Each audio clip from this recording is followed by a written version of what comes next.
नमस्कार विद्यार्थी मित्रांनो, विजन स्टडी या ई लर्निंग प्लॅटफॉर्मवरती तुम्हा सगळ्यांचं अगदी मनपूर्वक स्वागत.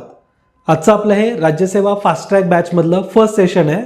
तर तुमचा पुढचा येणारा 60 दिवसांचा प्रवास आजपासून जर बघितलं तर 60व्या दिवशी तुमची एक्झाम आहे. तर खरं तर 50 दिवसच व्यवस्थित फ्लोमध्ये प्रवास चालणार आहे. त्यानंतरचे 10-12 दिवस हे तुम्हा सगळ्यांसाठी स्वतःचे असतील. तर आपण असं कन्सिडर करू की पुढचे येणारे राहिलेल्या दिवस म्हणजे एक्झामपर्यंतचे दिवस हे कशा पद्धतीने युटिलाइज करायचे आहेत, या दिवसांचं नियोजन कसं असलं पाहिजे आणि एकूणच तुमचा दररोजचा अभ्यास तुम्ही कसा मॅनेज करायचा आहे, तो प्रोडक्टिव्ह कसा बनवायचा आहे, तर यावरती आधारित हे सेशन आहे. या सेशनमधून तुम्हाला तुमचा दररोजच्या अभ्यासाचं नियोजन, स्व अभ्यास म्हणजे जो तुम्हाला 8 ते 10 तास करायचा आहे आणि त्याचबरोबर लेक्चर्ससोबतचा तुमचा अभ्यास, तर हा दोन्ही कशा पद्धतीने सुसंगत चालवता येईल तर याबद्दलचं आपलं प्रॉपर नियोजन असणार आहे. करंट अफेअर्स कसे करायचे आहेत, कुठपर्यंतचे करायचे आहेत, त्याचबरोबर तुम्हाला स्वतःचा स्कोअर कसा वाढवता येईल, तर अशा बऱ्याचशा गोष्टींवरती आज चर्चा करूयात. आजचं हे फर्स्ट सेशन असल्यामुळं मे बी टीमकडून विजन गव्हर्नमेंट जॉबवरती सुद्धा हे लेक्चर अपलोड केलं जाईल. तुम्ही सध्या तरी विजन स्टडी ॲपमध्ये आणि विजन स्टडीच्या वेबसाईटवरती याचा लाभ घेत असाल ही अपेक्षा.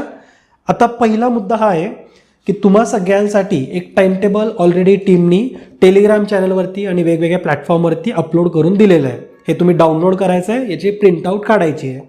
यामध्ये तुमचा प्रत्येक सब्जेक्ट आणि त्याच्यामधला सब पॉईंट कशा पद्धतीने आणि कोणत्या सिक्वेन्सने तुम्ही करत जायचं आहे याबद्दलची माहिती दिलेली आहे.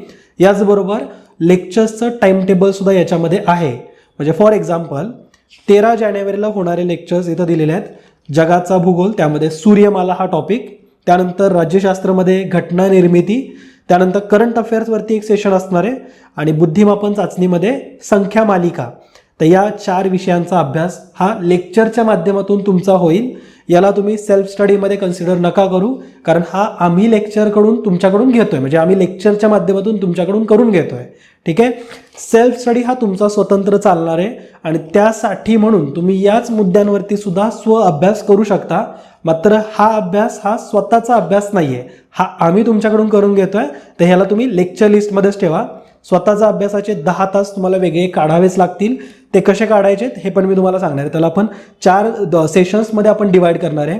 मॉर्निंग सेशन, त्याच्यानंतर आफ्टरनून सेशन, इव्हिनिंग आणि नाईट हा रिव्हिजनसाठी असणार आहे. ते मी तुम्हाला अगदी डिटेलमध्ये पुढे सांगणार आहे. मात्र तुम्ही सगळ्यांनी हे डाउनलोड करायचं आहे.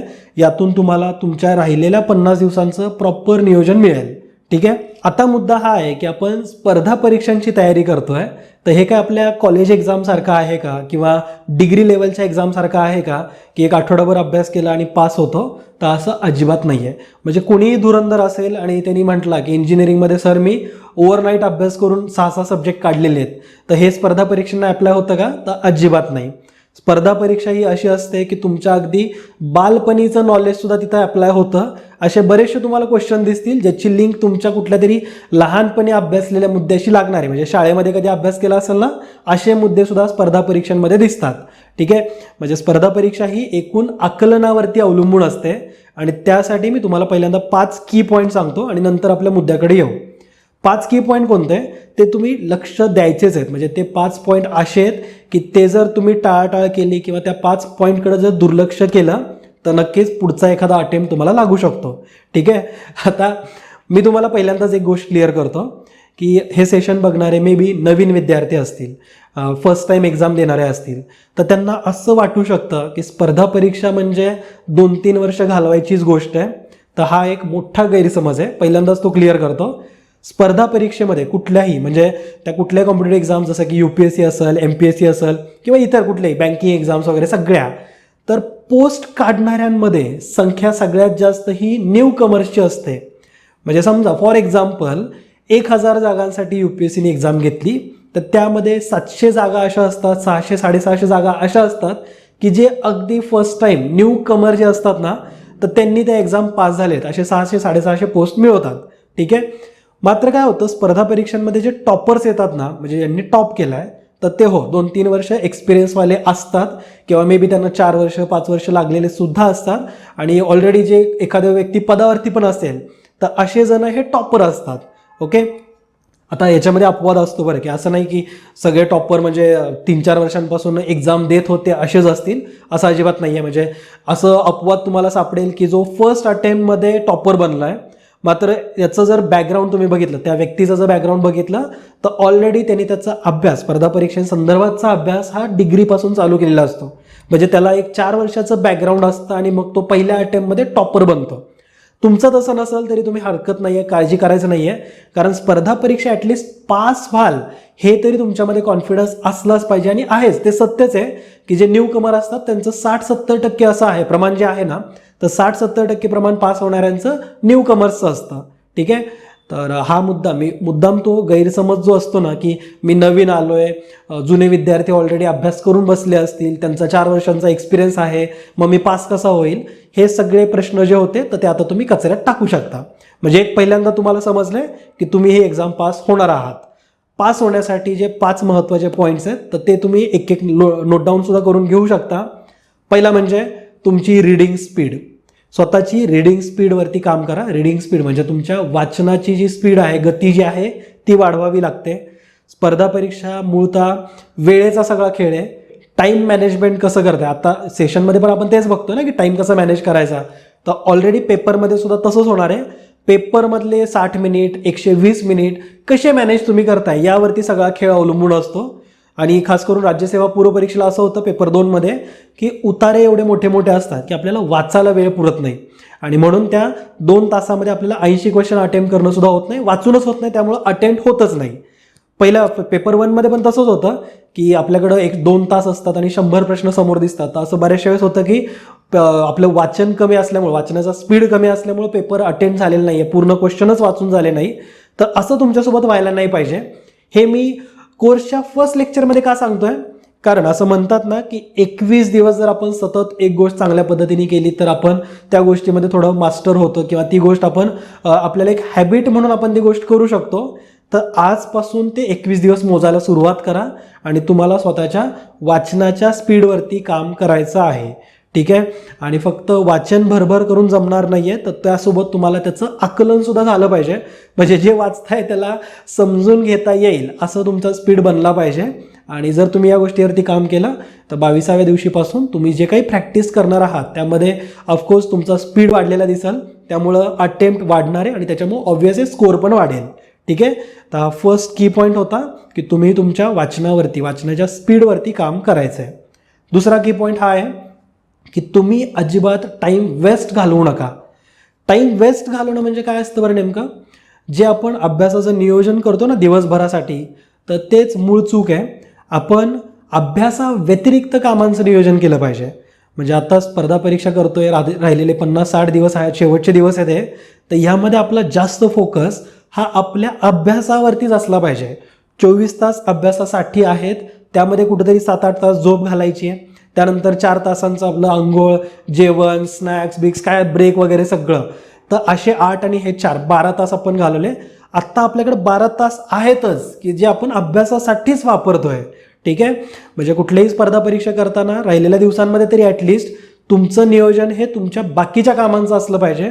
आंघोळ किती वाजता करायची, तुम्हाला जेवणाला किती वेळ द्यायचा आहे, झोपेला किती वेळ द्यायचा आहे, तर या गोष्टींचं नियोजन बनवायचं आहे. बाकी राहिलेले तास हे तुमचे सगळे अभ्यासाचेच आहेत. ठीक आहे. इथं शेवटच्या दिवसांबद्दल आपण बोलतोय म्हटल्यावरती 2-2 तास फक्त अभ्यास करून परीक्षा पास होणार नाहीये. तुम्ही जर पूर्ण वर्षभर 2-2 तास रोज अभ्यास केला असेल तर काही हरकत नाही. मात्र आत्ताच्या या दिवसांमध्ये तुमचा पूर्ण वेळ, पूर्ण विचार, चालता बोलता उठता बसता फक्त अभ्यास डोक्यामध्ये असायला पाहिजे. आणि तो पण काही प्रेशराईज होऊन घ्यायचा नाहीये. पुढच्या त्या की पॉईंटवर मी येणारच आहे. तो तिसरा आपला मुद्दा असणार आहे, तो म्हणजे तुम्ही स्वतःला प्रॉपर रेस्ट पण द्यायची आहे. रेस्ट म्हणजे फक्त झोप येत नाही, म्हणजे तुम्ही 7-8 तास तर झोप घ्यायचीच आहे, रेस्टमध्ये ते येणारच आहे की सलग तुमची 6 ते 7 तास झोप असायला पाहिजे. तुमच्या झोपेला तुम्ही स्प्लिट करू नका. म्हणजे असं करू नका की मी रात्री 12 ते 4 झोपलो, 4 तास झोप झाली, आता उठलोय अभ्यास करतोय, त्यानंतर परत कधी दुपारी 3 तास सलग झोपला, तर असं करू नका. सहसा दुपारी तर झोपायचंच नाही आहे, कारण तुमचा पेपर जो असणार आहे, म्हणजे पेपर 2 जो असणार आहे हा दुपारीच आहे. मग आत्तापासून जर दुपारी झोपायची सवय लावली तर पेपरमध्ये जाऊन पण झोप येईल. आणि ऑलरेडी पेपर असे होतात की तो म्हणजे ती भाषाच अशी असते पेपर 2ची, मराठी उतारे तसे असतात की कंटाळा येईल आणि मग डोकं दुखून झोप पण येईल. तर तसं होऊ देऊ नका. सलग काय असेल ते संध्याकाळी झोप घ्या किंवा सकाळी, म्हणजे तुमचं जे काही शेड्यूल असेल त्या पद्धतीने सलग 6 ते 7 तास झोप झाली पाहिजे. ठीक आहे. या व्यतिरिक्त अभ्यासामध्ये अभ्यास करताना दर 2 तासानंतर 10 ते 15 मिनिटांची रेस्ट असायला पाहिजे. ती रेस्ट ही झोपेशी संदर्भात नाही आहे. ही जी 2 तासानंतरची जी रेस्ट असणार आहे ही तुमच्या अभ्यासातून रेस्ट असणार आहे. त्या 10-15 मिनिटांमध्ये थोडंसं वॉक करा, थोडंसं फ्रेश व्हा, तोंड हातपाय धुवा, म्हणजे थोडंसं फ्रेश व्हा. काही चहा वगैरे घेत असाल तर घ्या, मात्र थोडा वॉक तरी करत जा. 100-200 मीटर चालायचं. यातून काय होतं, आपलं माइंड थोडंसं रिलॅक्स होतं. माइंडवरती ऑलरेडी आता हा जो स्पर्धा परीक्षांची तयारी आहे तो पूर्ण डोक्याचा खेळ आहे. इथं फिजिकल ॲक्टिव्हिटी बाकी होतच नाहीत. तर ज्यावेळेस तुम्ही 10-15 मिनिटांचा ब्रेक काढाल तर तुमचं माइंड त्या झोनमधून थोडंसं बाहेर येईल. त्याचा फायदा तुम्हाला होईल. तुमची ग्रास्पिंग पॉवर जी असते ना डोक्याची, तर ती वाढते. आता या गोष्टी लगेचच आपल्याला समजत नाहीत, याचे रिझल्ट मात्र तुम्हाला परफेक्ट दिसतीलच. ठीक आहे. आणि फिजिकल ॲक्टिव्हिटीसुद्धा 10-15 मिनिटांमध्ये झाल्यामुळे तुम्ही दिवसभर फ्रेश राहाल. तुम्हाला पुढच्या सेशनसाठी तुमची तयारी करता येईल. ठीक आहे. तर हे तर 3 पॉईंट आपण बघितले. चौथा जो की पॉईंट आहे तर तो सब्जेक्टच्या प्रेमासंदर्भात आहे. प्रेम म्हणजे ते प्रकरण तर वेगळंच आहे. सब्जेक्टच्या प्रेमात पडू नका, हे मी तुम्हाला सांगतोय. सब्जेक्टच्या प्रेमात पडणं म्हणजे काय, की समजा मला पॉलिटी आवडतंय तर मी पॉलिटीच दिवसभर अभ्यासतोय. मला इतिहास आवडलाय तर मी इतिहासाच्याच मागं लागलोय. जॉग्रफी आवडलं तर काहीतरी जगाचं जॉग्रफी, मग त्यात ग्रह ताऱ्यांमध्येच अडकलोय. तर असं अजिबात होऊ देऊ नका. सब्जेक्टच्या प्रेमात पडल्यामुळं काय होतं की आपण त्या सब्जेक्टमध्ये एक्सपर्ट होऊ शकतो किंवा त्या सब्जेक्टमधलं बरंचसं नॉलेज तुम्हाला येईल. पण एका सब्जेक्टचं नॉलेज स्पर्धा परीक्षा पास होऊ देणार आहे का, तर बिलकुल नाही. स्पर्धा परीक्षा 7 ते 8 मेजर सब्जेक्टवरती बेस्ट आहे. तर तुम्ही एका सब्जेक्टमध्ये मास्टर झाला तर त्याचेच क्वेश्चन तुम्हाला सॉल्व्ह होतील आणि बाकीचं काहीच येणार नाही. तर म्हणून बॅलन्स असलं पाहिजे. आणि स्पर्धा परीक्षा किंवा कुठलीही परीक्षा करताना बॅलन्स असणं खूप गरजेचं आहे. सगळ्या सब्जेक्टमधलं थोडं थोडं नॉलेज तरी असायलाच पाहिजे. बॅलन्स स्टडी करायचा आहे आणि त्याच्यामुळे एका सब्जेक्टच्या प्रेमात पडायचं नाही आहे. प्रेमात पडू आपण, पण ते थोडं नंतर. ठीक आहे. त्यानंतर 5वा की पॉईंट हा तुमच्या कामाच्या प्रोसेस संदर्भात आहे.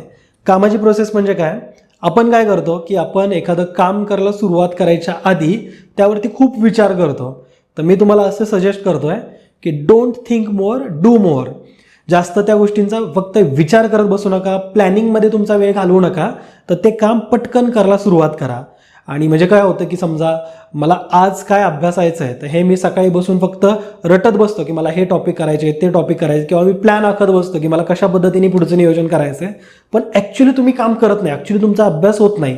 तुम्ही 1-1.5 तास त्याच्यामध्येच घालवता आणि तुमचा अभ्यास रखडला जातो. तर तसं अजिबात होऊ देऊ नका. 5 मिनिटांमध्ये डिसाईड करा की मला कुठले कुठले टॉपिक वाचायचे आहेत, कुठल्या कुठल्या विषयांमधले मुद्दे घ्यायचे आहेत आणि लगेच कामाला लागा. ठीक आहे. तर don't think more, do more हा मंत्र लक्षातच ठेवा. हे 5 की पॉईंट्स होते. आणि हा जो 5वा की पॉईंट होता ना, तर तो तुमच्या व्यवस्थितपणे मार्गी लागण्यासाठी, म्हणजे तुम्हाला दररोज कुठला अभ्यास करायचा आहे तर यासाठी म्हणूनच हे वेळापत्रक तुम्हाला सगळ्यांना दिलेलं आहे. या वेळापत्रकामध्ये दररोज कुठला विषय अभ्यासायचा आहे अगदी इन डिटेलमध्ये सांगितलं आहे. म्हणजे मी तुम्हाला 13 तारखेचं एक्झाम्पल दिलंच ना, 14 जानेवारीचं बघू. 14 तारखेला तुम्हाला काय करायचं आहे, विज्ञान विषयामधला श्वसन आणि उत्सर्जन संस्था अभ्यासायचा आहे. इतिहासामध्ये गव्हर्नर जनरल आणि व्हॉइसरॉय अभ्यासायचे आहेत. त्यानंतर राज्यशास्त्रामध्ये तुम्हाला नागरिकत्व बघायचं आहे. नागरिकत्व तर खूप चर्चेमध्ये आणि आपल्याला 100% यावरती क्वेश्चन दिसतीलच. आणि अंकगणित विषयामध्ये LCM आणि HCM करायचं आहे. आता इथं तुम्हाला या टाइम टेबलमध्ये दररोज अंकगणित आणि बुद्धिमापन चाचणी, अंकगणित किंवा बुद्धिमापन चाचणी हे अल्टरनेट डेज तुम्हाला मिळत राहणारच आहे. हे टाइम टेबलच त्यानुसार बनवलं आहे की तुम्हाला तुमचा वेळ प्रोडक्टिव्ह यूज करता यावा, तुम्हाला तुमचा स्कोर वाढण्यासाठी मदत व्हावी. कारण आपण ऐकतो की सगळेजण आपल्याला सांगत राहतात की CSAT तुम्ही दररोज करायचं आहे, CSAT प्रॅक्टिस तुम्ही रोज करायला सुरुवात करा. पण तुम्हाला ॲक्च्युली तशी प्रॅक्टिस करायची इच्छाच होत नाही. तर तसं होऊ नये. तुम्ही दररोज CSAT या विषयाच्या टचमध्ये राहाल, म्हणजे पेपर 2च्या टचमध्ये राहावात. यासाठी आम्ही प्रत्येक पहिल्या दिवसापासून अंकगणित, बुद्धिमापन चाचणी, काही दिवसानंतर 1 आठवड्यानंतर तुम्हाला लगेचच मराठी उतारा वाचन दिसणार आहे. मराठी उतारा वाचन तुमच्याकडून पॅसेज सॉल्व्ह करून घेतले जातील, कशा पद्धतीने सॉल्व्ह करायचे याचे ट्रिक सांगितल्या जातील, कसं वाचन करायचं हे तुम्हाला यावरती आधारित लेक्चर्स मिळणार आहेत. त्यानंतर मग इंग्रजी उतारे कसे अभ्यासायचे हे पण दिलेलं आहे. म्हणजे तुम्ही दररोज अंकगणित, बुद्धिमापन चाचणी किंवा मराठी उतारा वाचन किंवा इंग्रजी उतारा वाचन, तर या सगळ्या विषयांच्या टचमध्ये राहाल आणि जेणेकरून तुमचा स्कोर हा भरपूर इम्प्रूव्ह होणार आहे. फक्त प्रोसेसवरती ट्रस्ट करून व्यवस्थितपणे याला फॉलो करा. तुम्हाला तुमच्या दिवसातले 10 तास यूज करायचे स्व अभ्यासासाठी आणि लेक्चर बघण्यासाठी 3 ते 4 तास. तर हे 14 तासांचं तुमचं टाईम मॅनेजमेंट असणार आहे, ज्यामध्ये सकाळचे 4 तासांचं तुमचं एक सेशन बनेल. सकाळी स्वतः तुम्ही अभ्यास करताना 4 तास स्वतः वेळ काढायचा आहे आणि त्या 4 तासांमध्ये GSचा सब्जेक्ट निवडायचा. ठीक आहे. सकाळी सकाळी चुकून सुद्धा आता या राहिलेल्या 50 दिवसांमध्ये करंट अफेअर अजिबात वाचू नका. करंट अफेअरसाठी मी तुम्हाला वेळ सांगतोय. पहिल्यांदा GS घ्यायचं उठल्यावरती, कारण उठल्यावरती आपण सगळ्यात फ्रेश असतो, माइंड आपलं सगळ्यात स्टेबल असतं, सगळ्यात जास्त स्टेबल. याचं स्टेबल असण्याचं रिझन आहे की आपण दिवसभर अजून इंटरॅक्ट झालेलं नाही आहे.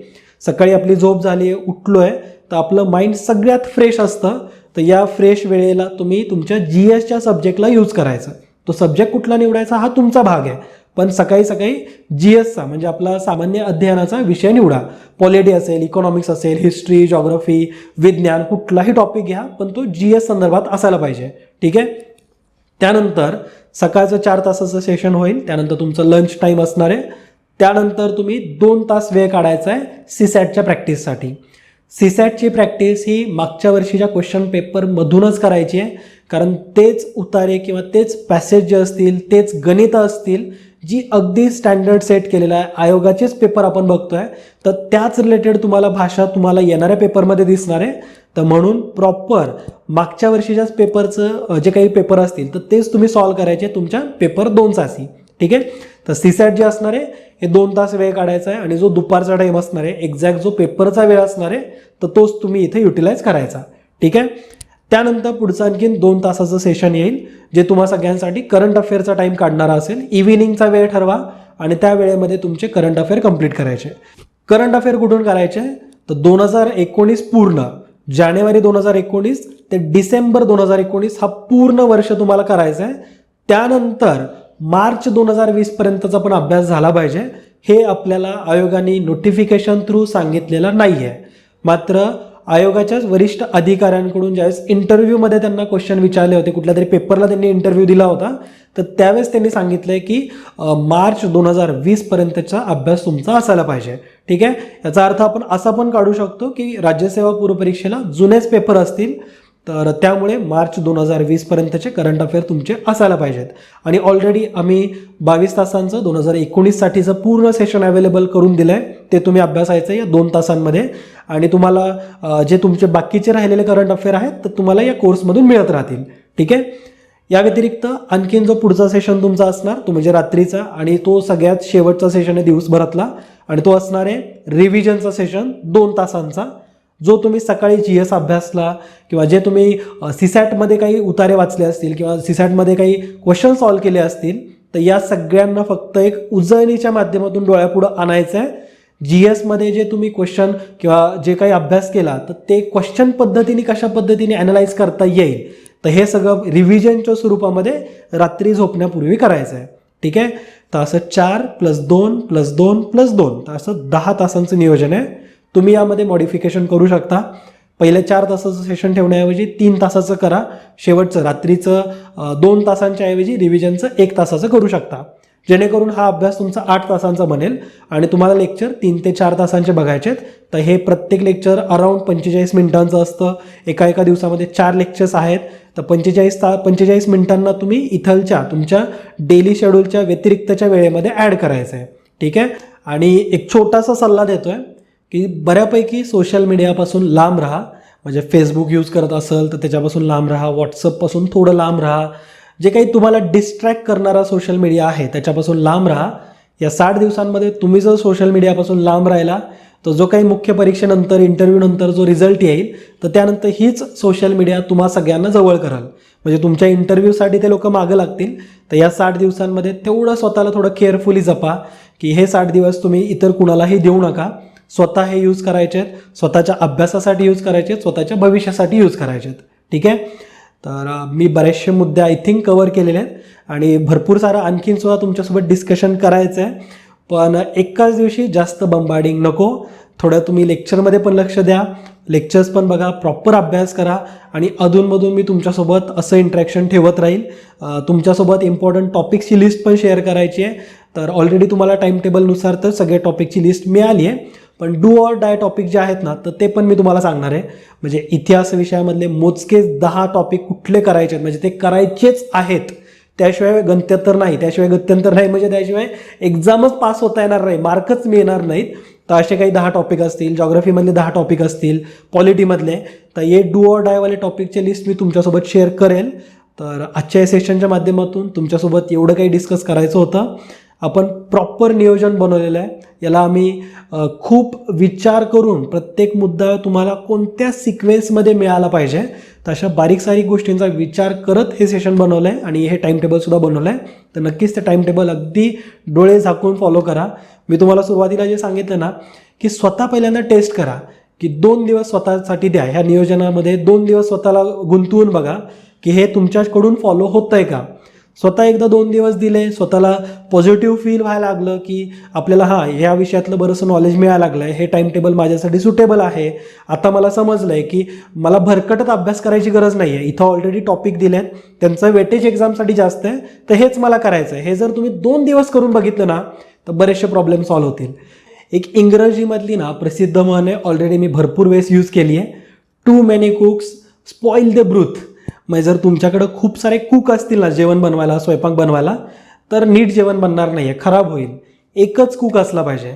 मी हे का सांगतोय, स्ट्रॅटजी तुम्ही एकच फॉलो करा. एक तर स्वतःची फॉलो करा, ही सांगितली आहे, ही जर पटली 2 दिवस अप्लाय झाली, ही फॉलो करा. नाहीतर कुणी तिसऱ्याने सांगितली असेल तर त्याची जर तुम्हाला चांगली वाटली तर ती फॉलो करा. मात्र एकच स्ट्रॅटजी वर्क करते, ठीक आहे. मल्टिपल स्ट्रॅटेजी यूज करू नका, उगाचच तुमचा अभ्यास स्पॉईल होऊन जाईल. तर आजच्या सेशनमध्ये तुमची इथंच रजा घेतो. आपण तर आता इंटरेस्टिंग सेशन्समध्ये भेटणारच आहोत. जय हिंद, जय महाराष्ट्र.